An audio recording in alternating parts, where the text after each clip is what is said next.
spurs. Oh, yours is more elaborate. Mine was just bone spurs. Oh, okay. So you don't realize how often you lean on your arms. Oh, I know. Hey. What's wrong with Hello. that? So is Decatur Heritage like recruited all of Decatur High and Austin's best players? For basketball or Yeah. girls or boys? Both. Not Decatur High and Austin. How are you? The answer wasn't no. Huh? But no, most of their best players grew up there. Hey, go, fine, you. Oh, okay. There's one kid that's an 8th grader that's really good. I'm not sure where he came from. He's been there for 3 years, but he's good. Jordan Davis. That was the shortest group of players I think I've ever seen for 22 teams. For what? Austin Gator Friday night. Oh yeah.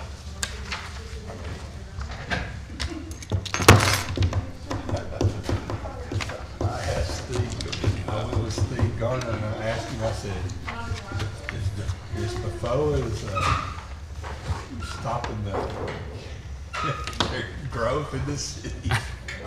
I mean, it's the smallest pair of teams I've ever seen. Austin's pretty good though. They competed with Huntsville pretty good. They must have played a better game than they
King candidate, the wand. All hail the king. All right, call the meeting to order. Dane Shaw will lead us in our invocation and pledge. Father, we're grateful again to be able to come and make decisions for the city. We thank you for your wisdom and your time, and we thank you for Jesus. In his name I pray. Amen. Pledge allegiance to the flag of the United States of America and to the republic for which it stands, one nation, under God, indivisible, with liberty and justice for all. Thanks, Dane. All right, roll call. Ladner. Here. McMasters. Here. Jackson.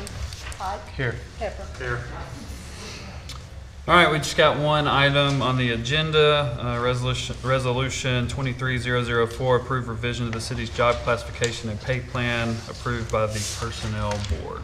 Rochelle? So in the interest of refreshing, presented at the work session a couple weeks ago, as you know, this past September, a plan was presented to address market competitive pay grades for certain job classifications in the city's pay plan. While that plan did not receive council majority support, I want to be certain to point out that the 6% adjustment to the city's pay structure that benefited every employee in the city that was effective on October the 3rd brought the majority of job classification pay grades to within 10% of the local market averages. Regardless of where the rankings are of those positions, all positions in the city are within 10% of the market range, which we understand when you're within 10%, you're in range. That said, we continue to have recruitment challenges where pay appears to be the primary deterrent to attracting and retaining qualified applicants to fill key vacancies. At this time, those positions and vacancies are police officers, planner, truck drivers, equipment operators, and entry-level laborer vacancies. Therefore, in the interest of addressing these specific and immediate recruitment needs, it is the recommendation of the Personnel Board that certain job classifications be reclassified to a higher pay grade in order to compete for the qualified candidates and expedite filling these positions. These changes will include limited scope internal equity reclassifications in order to relieve succession pay grade and pay step compressions created by the movement of affected employee groups into new pay grades and corresponding steps. We recommend an effective date of today, Monday, January the 9th, which is the first day of a pay period.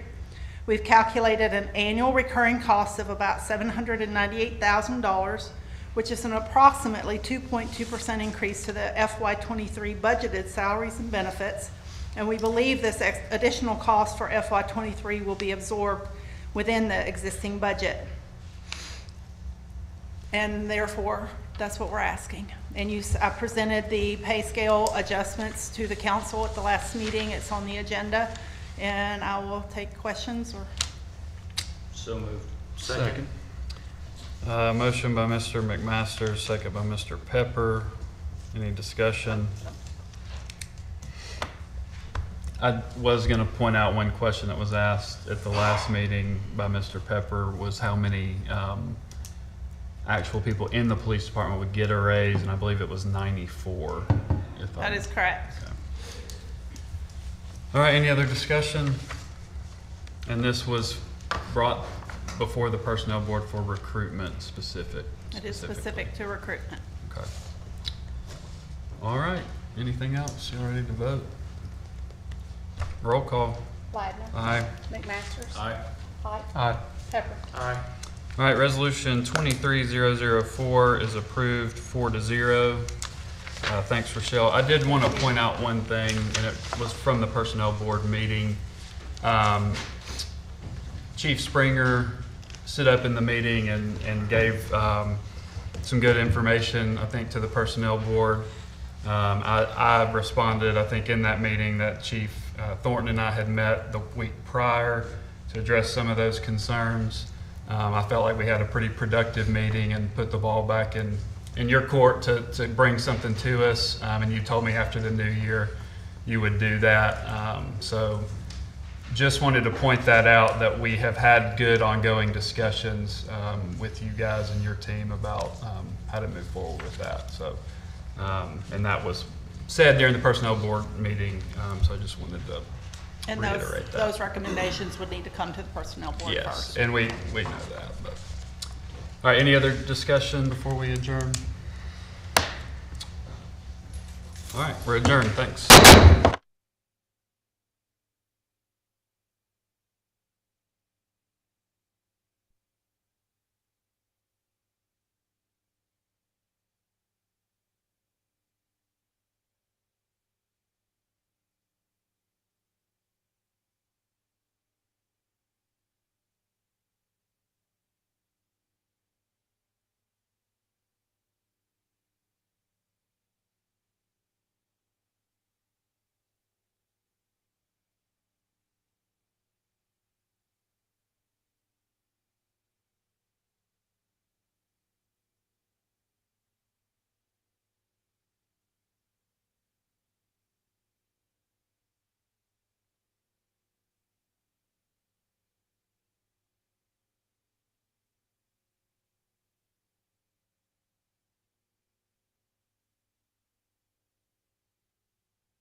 So I don't like any of them. All right, we'll go ahead and get started. Go through our agenda for our council meeting next week. First on the agenda is approval of minutes. Any questions on those? All right, approved monthly bills, approved December 2022 monthly bills. Any questions? Resolution 23006, approved request for off-premise beer and wine for Shania Sai Ganesha. I should have just said Exxon. Perfect. Yeah. That is a change in ownership. All right, any questions? All right, resolution 23007, approve DYS boxing facility repairs and maintenance. Mr. Watkins. Tell us what you're doing. Okay, with DYS, you guys know we have moved in a facility that we need to do a lot of upkeep on it. I think we gave you guys what all we got the upkeep in it. If you go inside of it, we're redoing the office, doing some paint on it, putting the floor down, making it neat. If you go inside the box facility, we got to make sure it's warm and cool, and we also got to do a little upkeep in the box facility to make it a boxing. But the gain is we got 5 offices, so it's a gain. And right now you're taking kids to Huntsville, is that Say it right? again. You're taking kids to Madison County to, We're taking the kids to Madison twice a week. yeah. And the reason why we're taking them to Madison, because you know if you let the kids not have an opportunity to go somewhere, we're not going to have it. We got 50 kids, but also we got intellectual disability. In the city of Decatur, they come on Wednesdays. So we got to have it prepared for them as well. Okay, and I think 10,000 is what you had requested when we talked. Yes, sir. And that's what we have on the agenda. I went through the facility with you. Yes, sir. I know Mr. Jackson has, and I Is agree. 10 actually going to do it? Sir. Is 10 actually going to do it?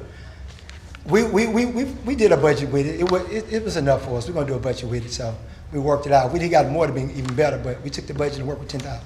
Well, just to be clear, I did ask multiple times, is 10,000 You going to did, get you it? did, Okay. you Yeah. did, you did. We'll work with that budget. Yeah. That's fine. You did. I was thinking from what you were going to need as far as the heating and cooling and just make the place presentable was going to be more than $10,000. That was my understanding when we talked. Is that inaccurate? I'm listening. Is that not accurate? Say it again. I That it didn't. was going to require more than $10,000. At the first budget, yes, but 10,000 to do it. It'll do it. It'll do it. All right, any questions for Brandon? Thank you, sir. Landlord's approved all that to be done. Yes, sir. Approve Part everything. of the lease, so she just put it in writing, give it to you. All this has been approved. Yes, sir. He approved all of it. Having to put it in writing to you, it'll be fine. As long as he says, he just needs to sign something that says this, these improvements I've reviewed, Okay. they're okay. I will get it to him. All right, we'll get it to him. All right, any other discussion? Thank you, sir. All right, resolution 23008, approved budget amendment for Dyken Amphitheater improvements at Founders Park project. Yes, council, I have, I put a little packet in your spots. I gave one to the city clerk, attorney, and to Bain. This is the Dyken Amphitheater, and it's an effort to add permanent sound and lighting. That has been a challenge for the amphitheater for allowing for use. It's just not used often. And so we're told that the reason for that is the lighting and sound. And so what you'll see, if you go to page 2, in the top section, that you see the stage, and you can see where the piers are and the towers in the top. That's for the sound. And then down below that, the second group is the lighting. So to the far left, you can see a lighting rack, and then in the the other two racks, you can see additional lighting. And Brian Leighton with Sutherland Sound is here to give us a little information about that. Brian, do you mind coming here? And I learned something whenever Brian came in the door. You immediately made contact with John Cross. Y'all installed the system here, is that right? That's correct. That's correct. Yeah, we've done a lot of stuff around the area over the years. But yeah, when we kind of got involved in this amphitheater project several months ago, and that was one of the glaring issues, is that the amphitheater doesn't really get a lot of use because it's got to be daylight, and that's usually not when you want to have concerts and things like that. So what we put together with Sam Barnett was basically what you see on your pages there, where you've got the sound towers up front and lighting towers in the back. That will allow for a permanently installed sound system and also a permanently installed lighting system that's all outdoor rated. That will allow, for anything from regional bands to just small, even small civic events or large civic events to kind of cover the stage with proper lighting, and also for sound there in the park. All of the equipment would be housed in an outdoor rated rack. So all of the equipment, it's a secure permanent rack that would be there at the side of the stage that houses all the equipment, so that when you want to have an event, one of the things we really wanted in this was this to be ease of use. If you design something or put something together that you have to have a lot of staff support to use it, then we kind of miss the mark. So everything there is a controller in the system where anybody can come up. I say anybody that has access, lock and key access, can come up, simply press a button to turn on one of numerous preset lighting scenes to light the stage, and then also a simple place for them just to hook up to have for a sound system for sound reinforcement, so that you don't have to lug in a bunch of gear and have technical detailed knowledge of the system. The system kind of takes care of itself.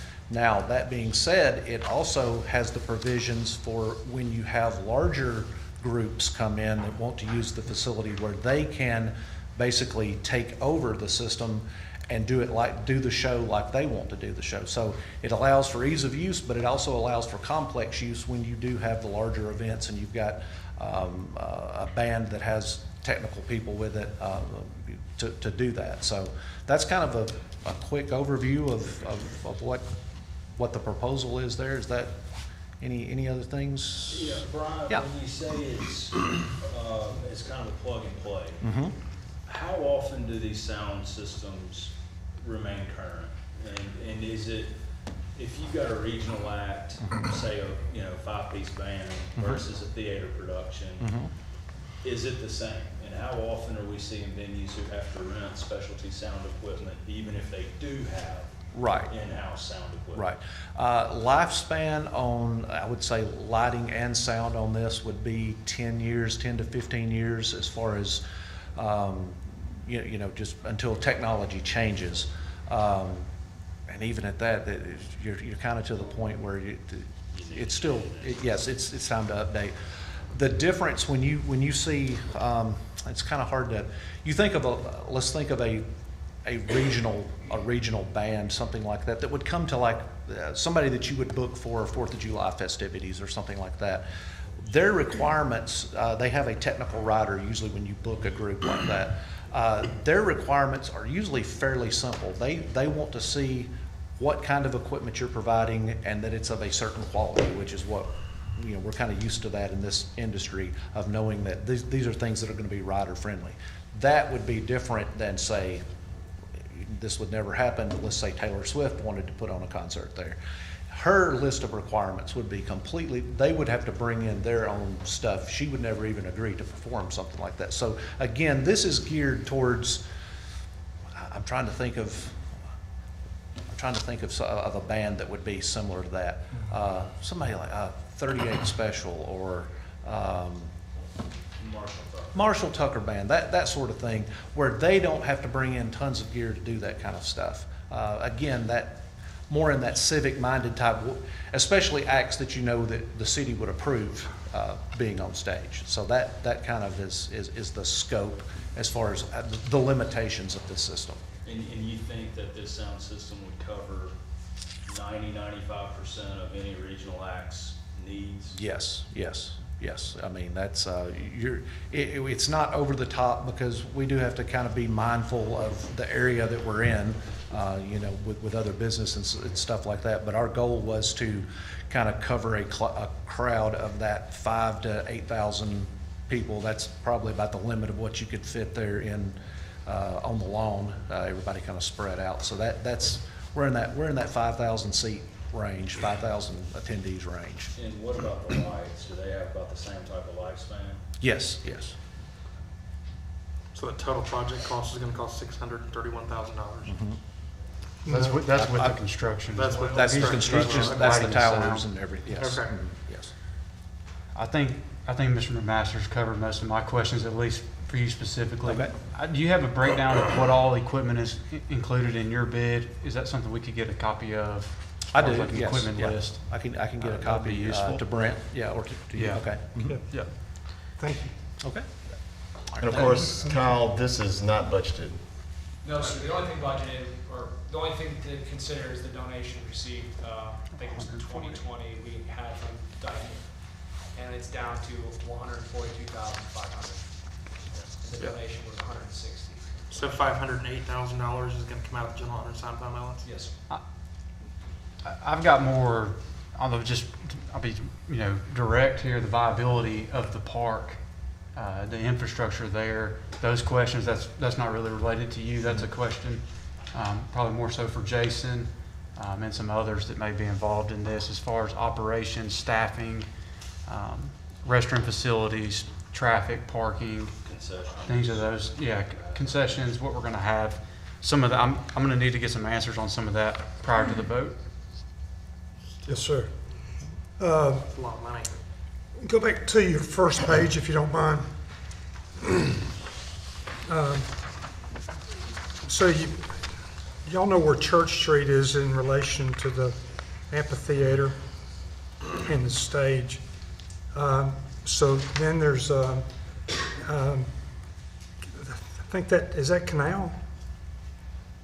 That runs, Yes. yeah, that's Canal there. Where you come into the Founders Park off of Canal and Church, Brian, you feel free to sit down, please. Thank you so much, okay? Sir. Thank you. That, once you get past the shrubs that's shown there, all of that area to the stage will be used as a laydown yard, is what Corps has planned for the subs. And then with the work that will go into the towers for the sound, the left and right, the pavers will end up coming out, being removed, and then have to be reinstalled. And then most of the sod that is, the two light stands are out closer to Church Street. Most of that sod will have to be replaced. And so Park and Rec has agreed to do that in kind. Don't want to go with information overload. So the performance bond, that is something that y'all would need to decide at 18.9. Or council may have a recommendation on that.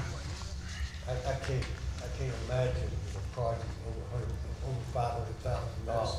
Performance on baseball. Okay, It thank you. is, the performance bond is.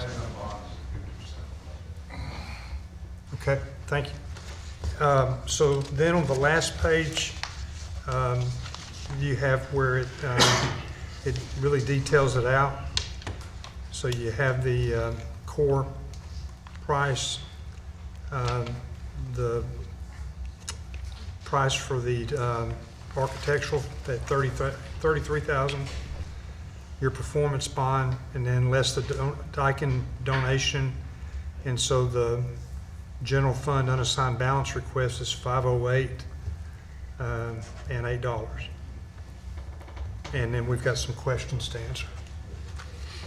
All right, any other discussion? Not right now.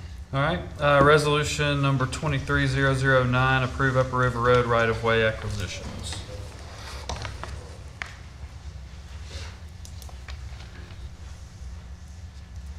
Fort North Engineering. This is just to approve the money so we can get the right-of-way needed to move this project forward. All right, any questions, discussion? Thanks, Courtney.